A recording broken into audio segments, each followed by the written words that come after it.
Hi, this is Narrative Nonsense Remy. Welcome to my channel. আজকের গল্প বন্ধুত্বের প্রতিশোধ। শুভমিতা স্কুল থেকে বাড়ি ফিরতে আজ প্রায় 5টা বেজে গেছে। রোজকার মতনই হাত মুখ ধুয়ে ডাইনিং টেবিলের খাবারের সামনে এসে উপস্থিত হলো শুভমিতা। মা, কি সব রান্না করেছো আমার জন্য? তুমি জানো না আমি রুটি খেতে পছন্দ করি না। কথাটা বলে চুপ করে বসে রইল। আর কিছু করতে পারিনি রে, রাতে চিকেন করব, তোর বাবা বলেছে চিকেন আনবে। চিকেনের কথা শুনে শুভমিতার মেজাজটা মুহূর্তের মধ্যে বদলে যায়। ও ঠিক আছে, একটু আচার দাও দেখি। মা হাসতে হাসতে আচার আনতে চায়। হঠাৎই কলিং বেল বেজে ওঠে। শুভমিতা উঠে খুলে দেয় দরজাটা। মা, বাবা এসেছে বলেই আবার বসে পড়ে চেয়ারে। বাবার হাতে কোনো প্যাকেট না দেখেই বলে উঠল, বাবা আজ চিকেন আনুনি? না, আনিনি। বাবার মেজাজটা ঠিক ভালো মনে হচ্ছিল না শুভমিতার। বাবা সিঁড়ি দিয়ে উপরে উঠে চলে গেল। শুভমিতারও মেজাজটা আবার বিগড়ে যায়। না খেয়েই ঘরে গিয়ে টিভি খুলে সোফায় বসতেই নিজের মনে মনেই বলে, কি যে হয় মাঝে মধ্যে, ধুর, বোঝা মুশকিল। না আর মুশকিল হলো না। কি রে শুভমিতা, আজ আবার ওই প্রিয় বন্ধু প্রিয়ার সঙ্গে তুই কোথায় গেছিলি? তাই এতক্ষণ দেরি হলো? ভাগ্যিস তোর বাবা চোখে পড়েছিল, না হলে তো জানতেই পারতাম না। শুভমিতার মা আরও কিছু বলতে চাচ্ছিল, কিন্তু তার আগেই বলে উঠল শুভমিতা, তোমরা আমাকে কি ভাবো বলো তো মা? আমি কি বন্ধুদের সাথে মিশতেও পারবো না? আর প্রিয়া, ও আমার বন্ধু, ব্যাস, এর চেয়ে বেশি কিছু নয়। আর কিছু আমি জানতেও চাই না। তার কথা বলা শেষ হওয়ার আগে শুভমিতার বাবা বলে উঠল জোর গলায়, তোর বাবা মা তোকে যেটা বলে তোর ভালোর জন্যই বলে, তাই প্রিয়ার সাথে তোকে যেন ভবিষ্যতে মিশতে না দেখি। কেন বাবা, আমাকে প্রিয়ার সাথে মিশতে বারণ করো কেন? সবচেয়ে ভালো বন্ধু, আমার স্কুলের বন্ধু, ওর সাথে কথা না বলে আমি থাকতে পারবো না। তোকে বোঝানো বড় মুশকিল, জানিস তো। তোর ভালোর জন্য বলছি তো তুই শুনবি না। তোকে আর আমার বোঝানোর দরকার নেই, যা ইচ্ছা কর। এই বলে বাবা বেরিয়ে গেল। বাবার গলা শুনে বোঝা গেল বাবার রাগ একদম উপচে পড়ছে। কথা বলার মধ্যে থেকেই সেটা ধরে নেওয়া গেল। শুভমিতা আর কথা বাড়ায় না। শুভমিতা পাশের ঘরে চলে যায়। শুভমিতা অবশ্যই ব্যাপারটা জানতো যে প্রিয়াকে তার বাবা মা একদমই পছন্দ করে না। বাবার মতে প্রিয়ার মার চরিত্র ভালো নয়।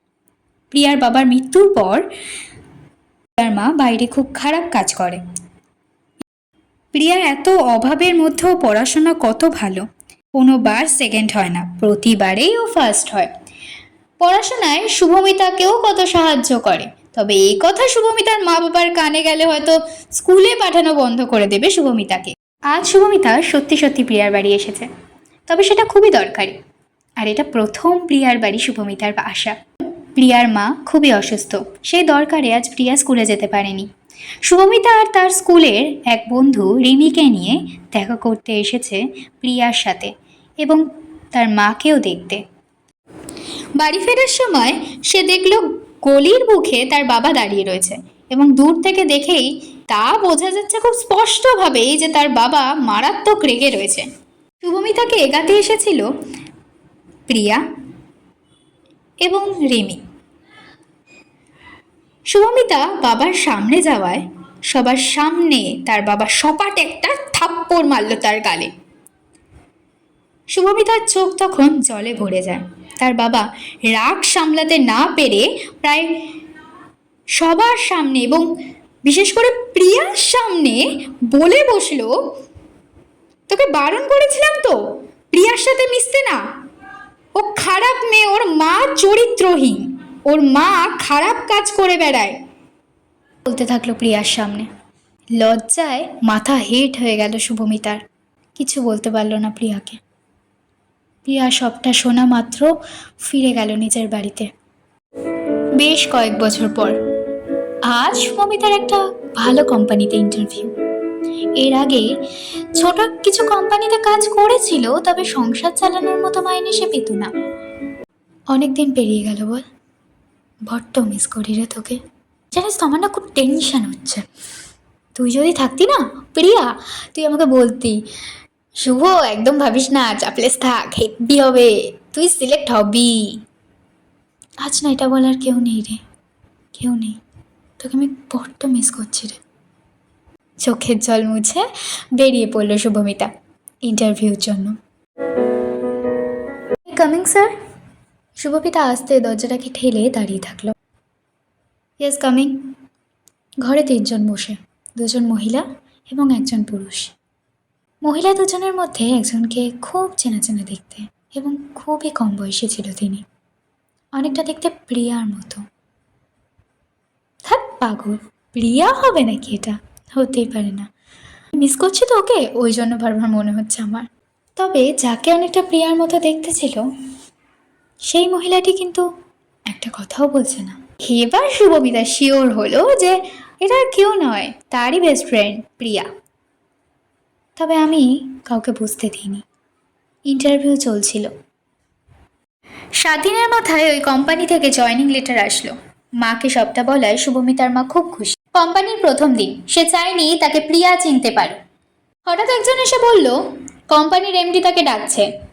শুভমিতা তাড়াতাড়ি করে রেডি হয়ে কোম্পানির এমডির ঘরে গেল এবং সামনে দাঁড়িয়ে দরজায় নক করে জিজ্ঞাসা করলো, মে আই কামিং?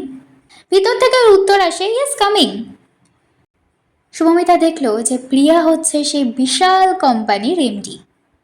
প্রিয়া তাকে বসতে বলল। শুভমিতা ভেবেছিল হয়তো তাকে সে চিনতে পারেনি। প্রিয়া হঠাৎই বলে উঠল, শুভ, কাকু কাকিমা কেমন আছে? শুভমিতা চমকে উঠল। খানিকক্ষণ পর বলল, ওই আছে কোনো রকম। শুভমিতা প্রিয়ার কাছে ক্ষমা চায় তার বাবার বলা কথাগুলোর জন্য। প্রিয়া সবটা শুনে একটা কথাই বলে যে কাকু যা বলেছিল হয়তো তার ভালোর জন্যই বলেছিল। আজকে এই জায়গায় আসার যে জেদটা, সেটা তৈরি হতো না যদি না এই কথাগুলো জানতে পারত প্রিয়া। সেদিন কাকু আমাকে মার বিষয়ে যা যা বলেছিল, তারপর আমি প্রতিজ্ঞা করেছিলাম নিজের কাছে, আমার জন্য মাকে এত এত খারাপ কথা শুনতে হয়। আমি সেদিনকেই প্রতিজ্ঞা নিয়েছিলাম, আমি একদিন এমন বড় হয়ে দেখাবো না যেদিনকে আমার মার গর্বে বুক ভরে যাবে। আর দেখ, আমি সেটা পেরেছি। আমি জানতাম তুই অনেক রাত ঘুমাতে পারিসনি, খুব কেঁদেছিস বল, আমি জানি, কিন্তু আমি যে নিজের কাছে নিজে প্রতিজ্ঞাবদ্ধ ছিলাম রে। আমি চেয়েছিলাম আমি বড় হই, আমি একটা জায়গায় দাঁড়াই, তারপরে তোর সাথে দেখা করব। কিন্তু আর সময় হয়ে ওঠেনি রে।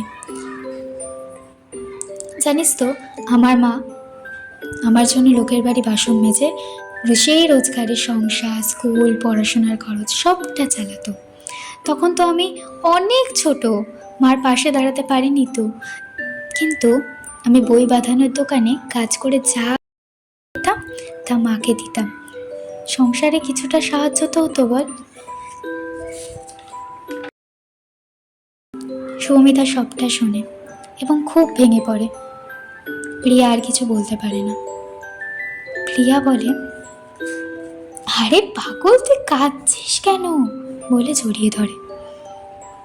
শুভমিতাও জড়িয়ে ধরে প্রিয়াকে আঁকড়ে এবং বলে, ওসব মনে রাখিস না, দেখ আমরা তো বেস্ট ফ্রেন্ড, আর ভগবানও চাইতো আমাদের বন্ধুত্বটা আজীবন থেকে যাক, আর সেটাই থেকে গেল বল। দেখ আমাদের কি সুন্দর দেখা হলো হঠাৎই, দিনটা মেমোরেবল হয়ে থাকলেও চল আমরা সেলিব্রেট করি। তাহলে কে খাওয়াবে? ভাই তুই খাওয়া। না না শুভ, আমি খাওয়াই। না না তুই খাওয়া। অ্যাজ ইউর উইশ, কে খাওয়াবে দেখা যাবে। চল তো ভাই, আগে কফিটা তো শেষ করি। নমস্কার, আজকের গল্পটা এইটুকুই। আজকের গল্পটা ভাল লাগলে অবশ্যই লাইক করবেন, কমেন্ট করবেন আর শেয়ার করতে ভুলবেন না যেন। টাটা।